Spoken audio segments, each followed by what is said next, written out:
we just have to keep in mind that digital transformation is not fundamentally about changing your technology.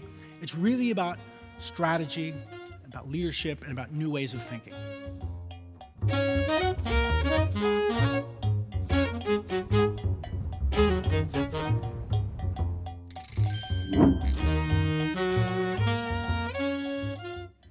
Every business that was started before the internet faces a challenge today of how to adapt and transform to compete and thrive in an increasingly digital economy. And this is really a very different challenge for these existing businesses than for what is the needs of a startup. But what I increasingly found the more I looked at businesses was that digital transformation is really not about technology.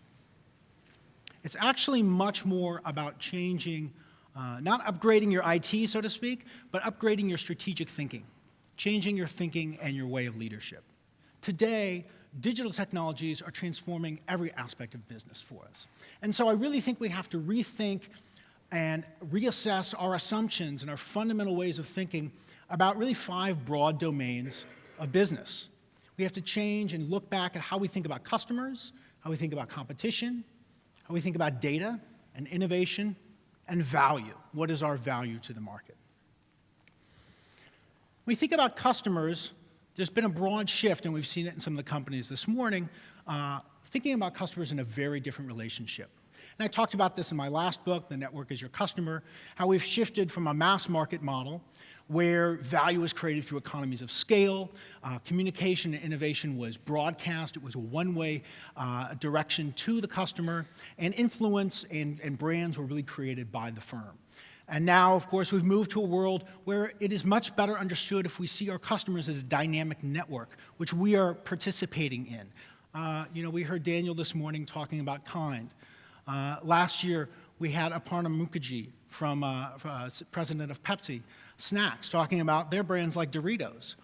Very different products, you could say, within the space, but both of these brands realize that their brand is not something they create solely themselves. It is very much something they're thinking about. How do we engage the customers? How do we bring the story to life through them and make them a part of the story about our products as well as we are? All right, the second area we really have to rethink about is competition. We're moving from a world where we've traditionally thought of business as a competition between similar firms, a zero-sum game where for me to win, the other companies that look just like me have to lose or win a little less than me. And in fact, competition today is very different. We're moving into a world of frenemies and co-opetition where the same company that you may be competing fiercely with may also be your closest partner who is most vital and you are partnering with extremely closely.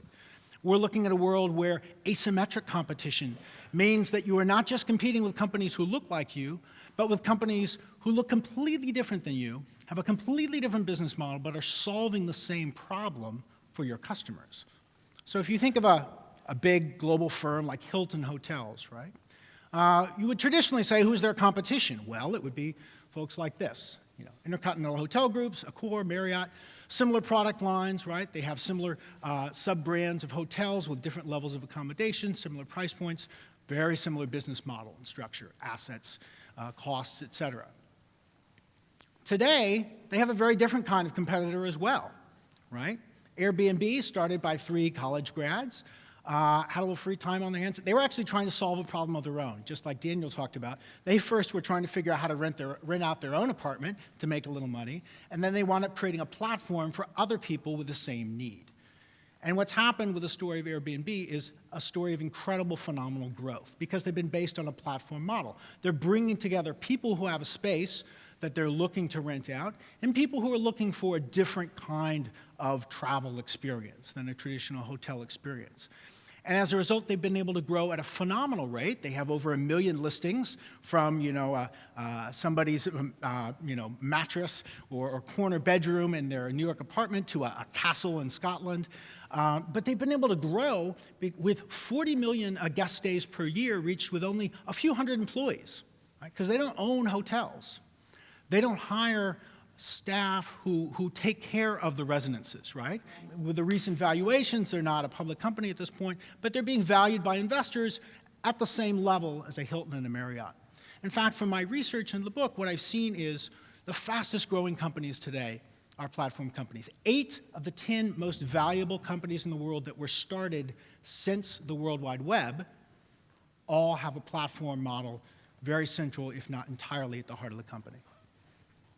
The third domain that we have to rethink our assumptions about business is data.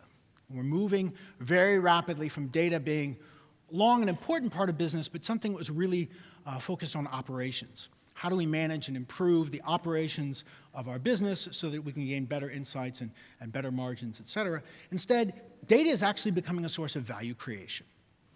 And this requires us to gain, in many cases, a much more holistic view of our business, a much more holistic data view of our customers, and bring this to bear to create new opportunities that didn't exist before, and really seeing that data as a strategic asset. Much like a brand, your data as a business is something that you need to grow over time as an intangible asset that's going to create future opportunity. Just one example, I've seen this in healthcare and in government, airlines, a lot of retail service industries who are taking this holistic view of the customer. Interesting one, I spoke with Tariq Shaukat, who's the Chief Marketing Officer of Caesars Entertainment. They own various hotels and properties, most well known, though, for their casinos, particularly in Las Vegas. And they have really taken what used to be data. It was a loyalty program, right? You get the card and you check in when you make your reservation, get some points, and it would go into a database. And it sort of had this very functional role. And now they've expanded it into this complete view of the customer. And they're using it to understand what drives the most important factor for them, which is how do you get people to come back just a little bit more frequently? Right. If I can get you to have such a nice stay, such a great time on your experience with Caesars, that you will go from visiting me 1.4 times a year to 1.6 times a year, that is a huge win for the business. And that is what they're focused on. So they now can actually tell when you come in, and I'm not talking about the whales, the super affluent, gamblers flying in from Macau or something. I'm just talking about a repeat customer who's been to their property a few times in the last 5 years. You come for a visit, they know you're a valued relationship. And when you swipe your loyalty card to buy your food, and then you swipe it when you go to the blackjack tables, they can see if you're having a bad time at the blackjack today. They can see that your luck is really, you're on a bad streak. They don't want you to leave saying, wow, maybe I should try a different hotel, next time. Maybe I should try a different casino. So they'll actually push out a message in real time based on crunching this data to a service person on the floor. And they're given a budget. And they're told, you know what, I've got $50 to cheer Lisa up so that she at least feels like it wasn't a total loss today. And they have discretion. They can offer her a steak dinner, maybe tickets to a show, just do something to sort of, reach out and let her know that the company cares about her. Innovation is the fourth domain that we really have to think differently about in the digital era if we've grown up beforehand. Because traditionally, innovation was a process really based on big bets. Big bets based on intuition and senior leadership, seniority often behind. How do you make this big decision, and it's inherently high risk, and you go for it and you see what happens. Instead, we're shifting to where innovation is much more a process of rapid experimentation. And digital technology is making this experimentation much more flexible and continuous than was possible before. And so the role of leadership shifts from being the decider-in-chief, the person who makes the big tough calls, to the questioner-in-chief, the person who poses the right question that the business will then go out and seek to understand and find answers to. It's all about creating an organization oriented around constant learning. But an experimental approach can be seen in a lot of companies these days. One of them is Intuit.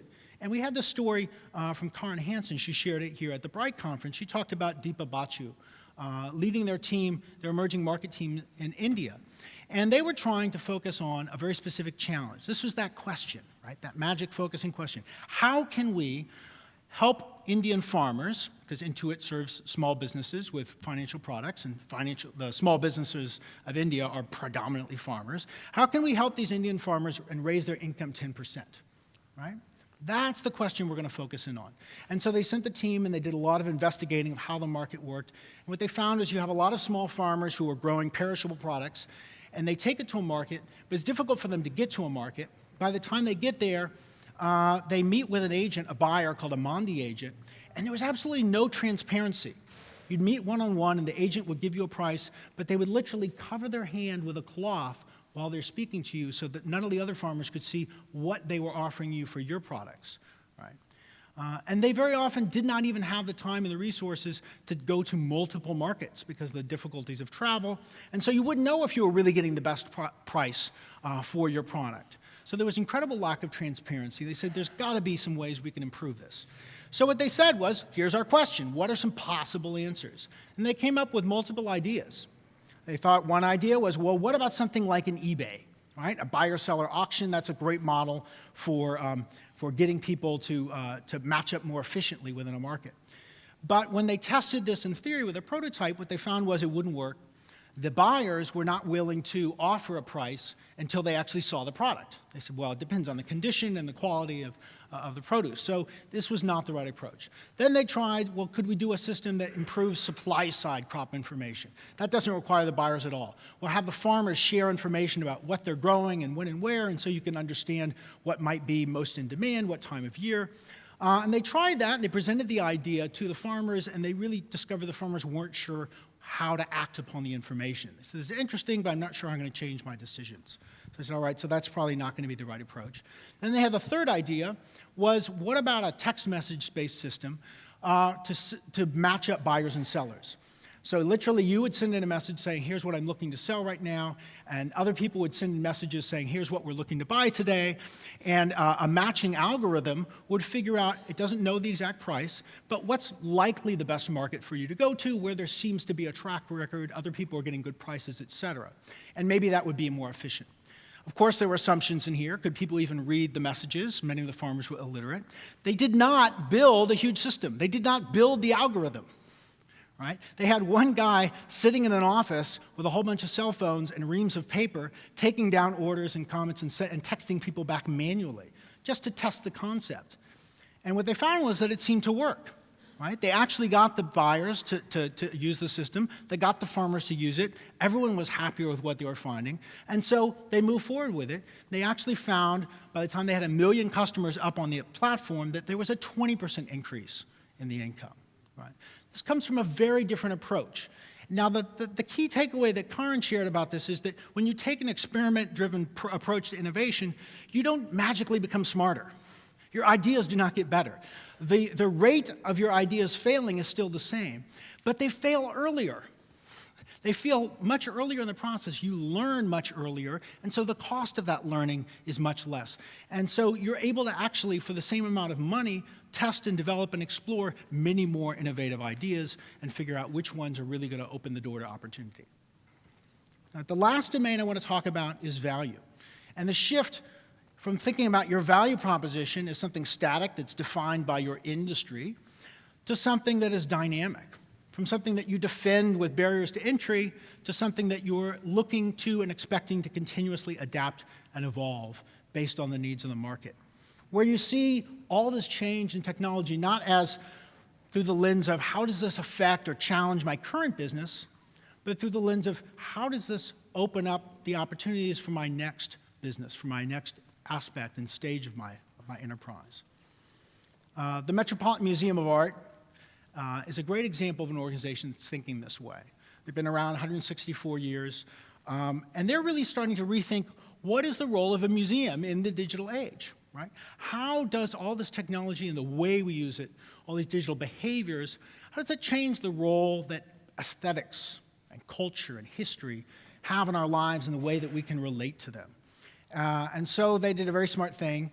They stole away one of our favorite people here at Columbia University, Sri Srinivasan, my friend who was in the journalism school for many years, and brought him to the Met to be their first chief digital officer. Really thinking about how do we experience art differently. Digital media opens up new elements of storytelling. It used to be a piece of art arrives at the museum and it goes through months of preparation and restoration before it's put on the wall. And that was the first time anyone ever got a peek at it. Now this is part of the whole process. They're using video to document the story of what happens with an acquisition, how it's prepared, how you get it ready to share with the public. And they found that people are really interested in this. People all over the world are watching these videos and these stories. They're creating interactive experiences like games. This was aimed at younger visitors to the museum. Murder at the Met. So it's a mystery game where you have to figure out, who done it, who did the mystery, and there's a series of clues, but all the clues you find them by going to a different artwork, famous artwork like Madame X from John Singer Sargent that's in the museum, and by actually looking deeply at and engaging with the art, you find that next step in the message. They've even done things like hackathons, where they opened up all the data they've created around the artwork. And this was a performance multimedia artist in Brooklyn, actually, who created this. You can go on this site and you pick a song from Jay-Z or Kanye West or Drake, and it's got a few songs loaded up. And as the song plays, it's picking out words from the lyrics, and it's searching in real time this database of all these tags and all these attributes, pulling up works of art from all over the world, from throughout history, that align with and are evoking these same themes and these same images of the lyrics of the song. And Sri talks about this as, we're a strong museum. People look to us. We're not in danger of sort of being eclipsed by other museums. But our competition is not other museums. It's Netflix. It's Candy Crush. We're fighting for attention, and so we're rethinking about what the role and the value that we can bring to our audience is in the digital era. So if we look at these 5 domains, they can really provide what I think of as a playbook for understanding what transformation may look like in any different industry, different kind of business that existed beforehand. In the book, I have some strategic planning tools for each of these 5 domains, and I have 2 more at the last chapter of the book about disruption. How do you identify disruptive business models? Because they don't all fit the traditional sort of classic theory of disruption from 20 years ago. And how do you respond? That there are actually opportunities and options to respond to those threats if you are facing one. Because, if you ask the folks in Silicon Valley, the conventional wisdom is, these old companies that started before the internet, there's no chance. They're all dinosaurs. It's just a matter of time. They're all going to die off. The Ubers will rise and replace them all. And certainly there's reasons to take that negative view at times. You can certainly find the examples that are commonly spoken of, right? Kodak, incredible, many years lauded and valuable brand, which missed the opportunity of where things were going in its industry and eventually went bankrupt. You look at Blockbuster, the retailer for videos, rentals, and how they did not respond and recognize where things were shifting with Netflix, and they went bankrupt. You look at the Encyclopedia Britannica, right? Such a long heralded institution of knowledge, 244 years before they finally closed down, stopped printing their last print edition, their 30 volumes editions, and they said, we're not going to do this anymore. Except actually in that last case, they weren't disrupted. What happened was the company has actually changed completely. Wikipedia wasn't even their first challenge. They went through a lot of threats, from Microsoft and Carta to Wikipedia to digital websites, and they went through a really wrenching process of several years of trying to figure out, look, how do we continue to be valuable to our core customers, to educational institutions, to educators, K through 12, and to select, families who are really interested in having a premium educational resource at home. And eventually they've settled on a new business model where they have a subscriber-only paid online option for the families, and they have a whole new suite of constantly evolving educational resources for teachers, which include developing new curriculums and assessments based around Common Core and other changes in standards in education. And in fact, the President Jorge Calls has commented that, yes, everyone noticed when we stopped publishing our print set because it was such a historic event. But the reason why we did was it was such a trivial part of our business at that point. By the time it happened, it only represented 1% of our business, and we're actually as profitable now as we've ever been. So the story, I think, of Encyclopedia Britannica is that disruption is not inevitable and that businesses can transform. We just have to keep in mind that digital transformation is not fundamentally about changing our technology. It's really about strategy, about leadership, and about new ways of thinking. And any business, no matter how many years you've been around, and no matter what industry you're in, I fundamentally believe that if you can change and think differently and learn to challenge your assumptions of how you understand your customers, your competition, your data, innovation, and value, then any enterprise can transform and find its next path to growth in the digital era. Thanks very much.